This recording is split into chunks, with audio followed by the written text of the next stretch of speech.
Jadi dulu Mas, ceritanya itu ketika Baghdad dihancurkan oleh Mongol, salah satu khalifah, keturunan dari khalifah Baghdad itu, dari Abbasiyah itu, ada yang kabur, sembunyi di Mesir, lalu dilindungi oleh dinasti Mamluk di sana. Nah, sampai akhirnya secara tidak langsung otomatis kekhilafahan pindah ke Mesir, walaupun ketika itu khalifah hanya sebagai boneka. Zaman keemasan Islam yang kurang lebih sekitar 1400 tahun Islam telah memimpin dunia. Ini harus kita angkat kembali supaya anak cucu kita ini dan generasi muda saat ini tahu bahwasanya umat Islam itu bukanlah umat yang layak untuk ditindas. Umat Islam bukanlah umat yang layak untuk dipermalukan. Umat Islam bukanlah umat yang layak untuk diolok-olok. Bahwa kita selama 1400 tahun itu membuktikan, sejarah membuktikan bahwasanya umat Islam menjadi pemimpin. Ini yang ingin saya sampaikan ke para sahabat sekalian.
Bismillahirrahmanirrahim. Assalamualaikum warahmatullahi wabarakatuh. Sahabat Imtiaz Tour dan sahabat Ostar 1453, jumpa lagi dengan kami, saya dengan Rizky, dan masih ditemani kawan saya Mas Aan. Apa kabar Mas Aan? Alhamdulillah baik. Kita lagi di mana nih Mas Aan? Kita sekarang sedang berada di dalam Masjid Sultan Yabus Salim. Yabus Sultan Salim. Ya, benar. Siapa beliau ini? Dari yang saya tahu, beliau ini adalah salah satu cucu dari Sultan Muhammad Al-Fatih. Ya betul. Jadi sahabat sekalian, kita saat ini berada di sebuah komplek masjid dan pemakaman. Pemakaman tersebut adalah milik Yabus Sultan Salim. Beliau adalah khalifah pertama dari kekhilafahan Turki Utsmani, sekaligus Sultan ke-9 dari dinasti atau Kesultanan Turki Utsmani. Jadi kalau kita urut Mas, Sultan pertama itu Osman Gazi, lalu Sultan kedua Orhan Gazi, Sultan ketiga itu Murad I, Sultan keempat Yildirim Bayazid, Sultan kelima itu Mehmet Çelebi. Mehmet Çelebi ini beliau dijuluki sebagai pendiri Kesultanan Turki Utsmani yang kedua setelah Osman Gazi. Kenapa? Karena ketika di zaman Yildirim Bayazid itu Kesultanan Turki Utsmani hampir saja bubar akibat serangan dari Timur Leng. Sultan Bayazid ditawan sampai akhirnya wafat di tahanan Timur Leng. Lalu anak-anaknya Bayazid ini terpecah belah, diadu oleh Timur Leng. Nah, akhirnya perebutan kekuasaan ini dimenangkan oleh Mehmet Çelebi. Nah, akhirnya Mehmet Çelebi menyatukan lagi puing-puing yang tersisa dari kekuatan Turki Utsmani dan mengambil alih lagi wilayah-wilayah yang tadinya memisahkan diri dari Turki Utsmani. Lalu anak dari Mehmet Çelebi yaitu Sultan yang ke-6 yaitu Sultan Murad II. Bapaknya Sultan Muhammad Al-Fatih. Lalu yang ke-7 adalah Sultan Muhammad Al-Fatih. Nama aslinya adalah Mehmet Han bin Murad Al-Fatih. Ini adalah julukan atau gelar beliau setelah beliau berhasil membebaskan kota Konstantinopel. Lalu Sultan Muhammad Al-Fatih punya anak namanya Sultan Bayazid kedua. Lalu Sultan Bayazid kedua punya anak yang nantinya menjadi penerus beliau menjadi sultan, yaitu Yavuz Sultan Salim, namanya Salim. Yavuz itu dalam bahasa Turki artinya perkasa. Iya, iya. Jadi seorang Sultan Salim yang perkasa. Itu gelarnya beliau karena beliau ini memang ditakuti di Eropa. Jadi orang-orang tentara salib Eropa tuh kalau dengar namanya Yavuz Sultan Salim tuh sangat takut, Mas. Iya, iya. Karena beliau ini Sultan Turki Utsmani yang sangat keras perlawanannya terhadap orang-orang kafir. Bahkan perluasan wilayah Islam di era Sultan Salim itu bertambah 4 kali lipat jika dibandingkan di zamannya Muhammad Al-Fatih. Jadi Balkan itu sudah Hongaria, Kroasia, terus Armenia dan lain-lain ini sudah menjadi wilayah Turki Utsmani ketika itu, wilayah Eropa Timur lah ya kalau kita lihat sekarang itu di peta. Lalu Sultan Salim punya anak yaitu Sultan Sulaiman Al-Qanuni. Nah, kita kemarin lihat dari masjidnya ya, Pak? Iya betul. Jadi Sultan Sulaiman Al-Qanuni Sultan ke-10 sekaligus Khalifah kedua dari Turki Utsmani. Tadi juga untuk info, sekedar info buat para sahabat sekalian, tadi kita sebelum sholat di Masjid Yavuz Sultan Salim, kami berdua sudah berziarah ke makam beliau di belakang masjid. Alhamdulillah, tadi kita lihat di atas makam beliau itu ada apa tadi, Mas? Jubah Rasulullah Shallallahu Alaihi Wasallam. Jubah ini beliau dapatkan ketika beliau mengambil alih tampuk kekhilafahan dari daulah Mamluk yang ada di Mesir. Jadi dulu, Mas, ceritanya itu ketika Baghdad dihancurkan oleh Mongol, salah satu khalifah, keturunan dari khalifah Baghdad itu, dari Abbasiyah itu, ada yang kabur, sembunyi di Mesir, lalu dilindungi oleh dinasti Mamluk di sana. Nah, sampai akhirnya secara tidak langsung otomatis kekhilafahan pindah ke Mesir, walaupun ketika itu khalifah hanya sebagai boneka, sedangkan kekuatan militernya adalah Mamluk. Dan ini sempat bertahan beberapa tahun sampai akhirnya pada tahun 1517 Yavuz Sultan Salim itu naik tahta tahun 1512, lalu beliau melakukan jihad ke timur itu untuk pertama untuk membasmi kerajaan Syiah ketika itu, Syiah Syafawiyah yang ada di Iran, berbatasan langsung dengan Ottoman. Betul, yang berbatasan langsung dengan Ottoman. Yang kedua, beliau juga membantu wilayah-wilayah Muslim yang ketika itu sudah diinvasi oleh kolonialisme yang dilakukan oleh Portugal dan Spanyol. Karena kebangkitan Turki Utsmani ini berbanding terbalik dengan bersamaan dan berbanding terbalik dengan runtuhnya Granada. Ketika Granada runtuh, Spanyol dan Portugal atas titah dari gereja Katolik di Vatikan, mereka melakukan perjalanan kolonialisme, Gold Gospel Glory, menyebarkan akidah mereka, mengambil gold, itu gold berarti mengambil sumber daya alam, emas dan lainnya. Gospel itu menyebarkan akidah mereka, glory itu berarti menguasai wilayah yang ada dengan peperangan secara politik. Nah ini Sultan Salim ketika itu melihat perluasan jihad lebih tepat jika diarahkan ke timur ketimbang ke barat.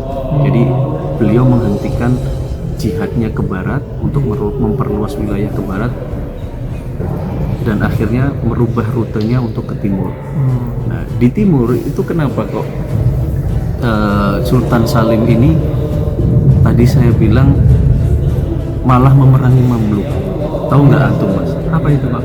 Nah, karena ketika itu Mamluk sudah tidak seperti Mamluk yang dulu.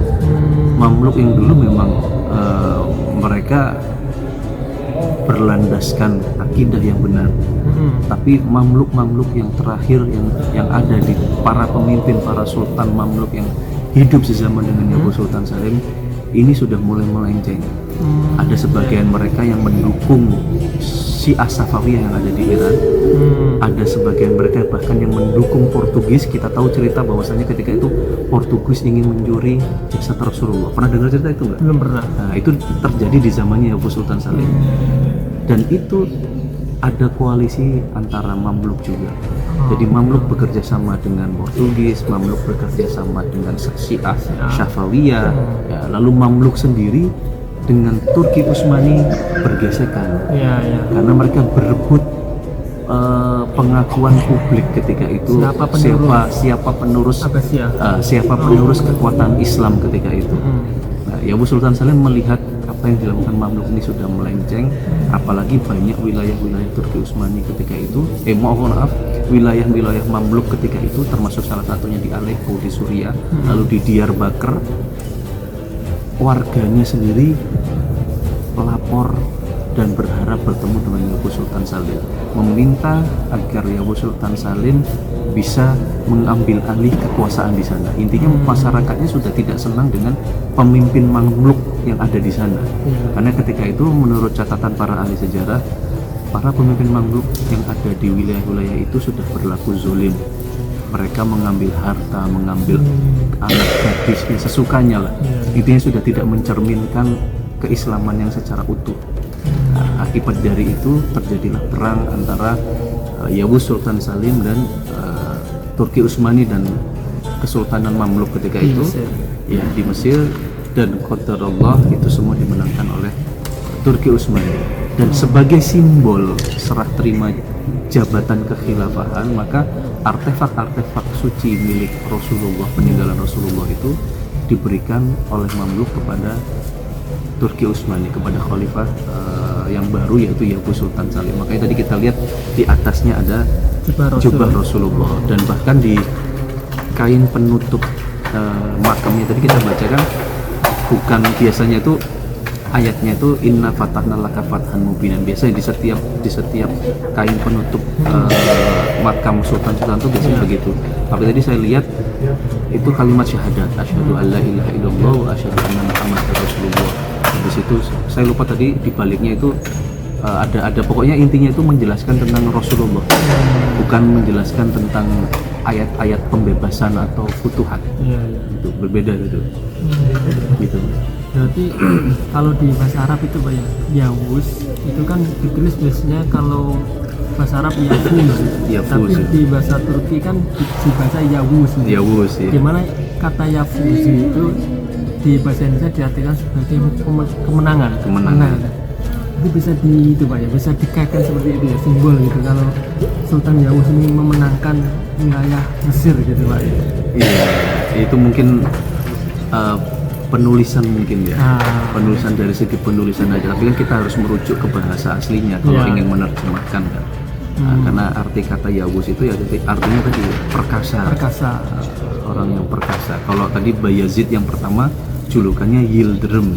Yildirim itu kan kilat. Nah, kenapa beliau dijuluki dengan kilat? Karena saking cepatnya beliau berpindah dari Asia Eropa untuk berjihad. Karena ketika di zaman Yildirim Bayazid itu Turki Utsmani masih di Bursa, belum di Edirne. Jadi dia bolak-balik bursa Eropa untuk berjihad. Nah, ini saking cepatnya akhirnya beliau dijuluki sebagai Yildirim Bayazid. Nah, Yawuz Sultan Salim ini juga punya gelar Mas yang mungkin selama ini kita sering dengar, tapi kita tidak tahu dari mana siapa yang pertama kali memakai gelar itu. Pernah dengar gelar Khadimul Haramain Asy-Syarifain, pelayan dua tanah suci? Pernah dengar nggak? Belum pernah. Nah, biasanya di Indonesia kan kita sudah sering akrab tuh dengan bahasa itu, Khadimul Haramain Asy-Syarifain. Biasanya kan itu dipakai sekarang untuk oleh raja sekarang di Saudi. Iya.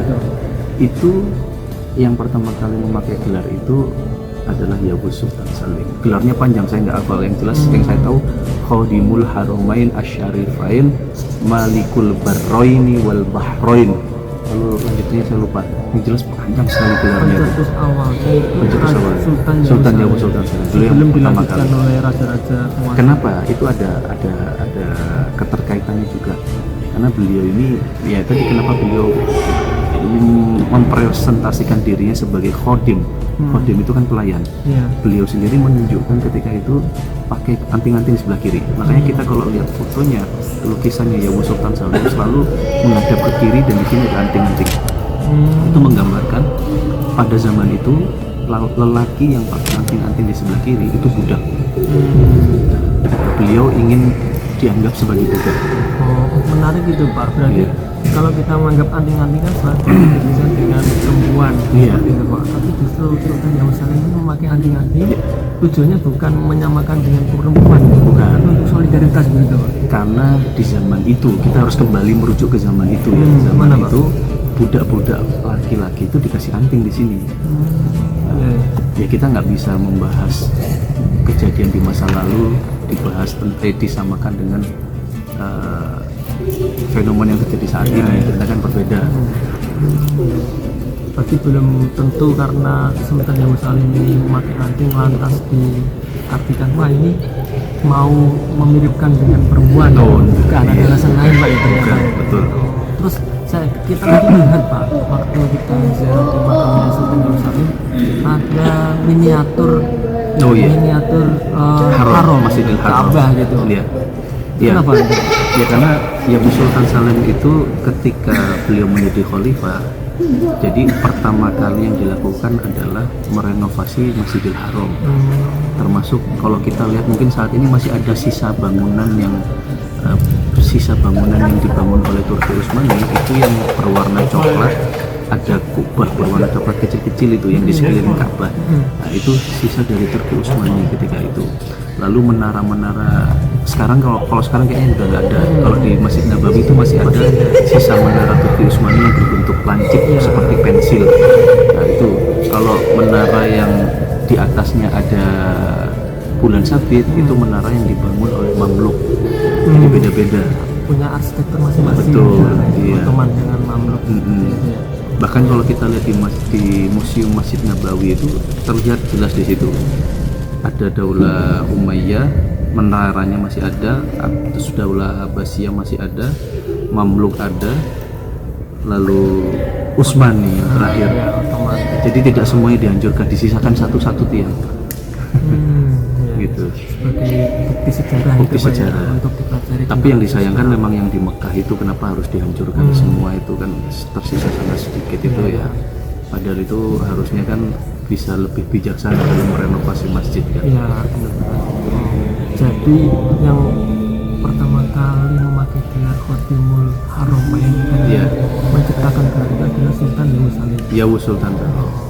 Terus ditiru oleh raja-raja setelahnya. Baik sahabat sekalian, mungkin obrolan kita pada sore hari ini kita cukupkan sekian dulu Mas ya. Ya, Insya Allah nanti kita lanjut di kesempatan yang lain dan di tempat yang lain masih seputar sejarah peradaban Islam terutama yang ada di Turki. Syukron, saya Rizky pamit undur. Wassalamualaikum warahmatullahi wabarakatuh.